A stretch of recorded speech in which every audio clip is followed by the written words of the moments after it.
You ever get into a fender bender and both drivers immediately start pointing fingers like toddlers caught with cookie crumbs on their face?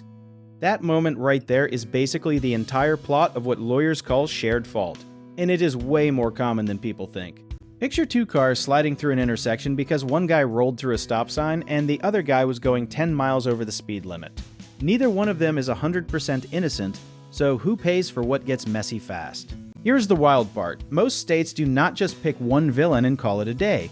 Instead, they use something called comparative negligence, which basically means everybody gets a percentage of blame, like a group project grade nobody asked for. Let us say a jury decides you were 20% at fault for texting at a red light and the other driver was 80% at fault for blowing through it. Your payout gets reduced by that 20%, so instead of getting the full amount, you get 80% of it.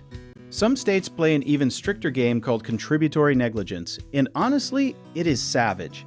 In those states, if you are even 1% at fault, you can lose your right to collect anything at all, which feels like getting benched for one wrong answer on a test you mostly aced.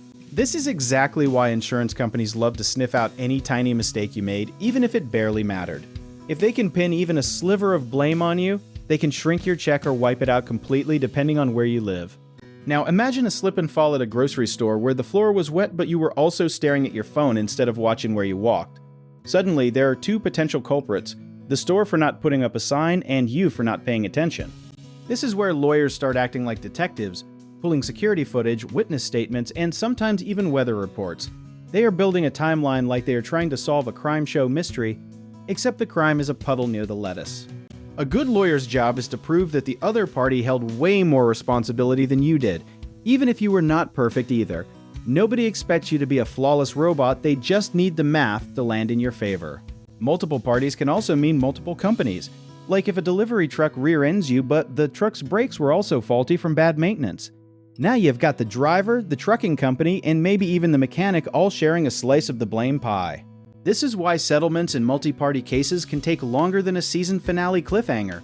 Everybody is negotiating percentages, and nobody wants to admit they messed up more than the next guy. A cool historical tidbit here, comparative negligence rules did not really take over the United States until the 1970s. Before that, contributory negligence was king almost everywhere, and it wiped out a lot of people's claims over tiny mistakes. The lesson people usually walk away with is simple. Document everything immediately after an accident. Photos, witness names, and even your own memory notes can protect you before someone else tries to pin extra blame your way.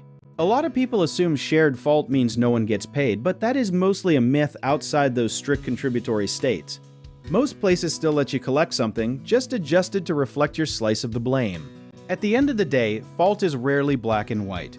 It is usually a messy gray zone that needs someone who knows how to read the fine print. If you want to learn more about how we help untangle cases just like this, check out our links in the description.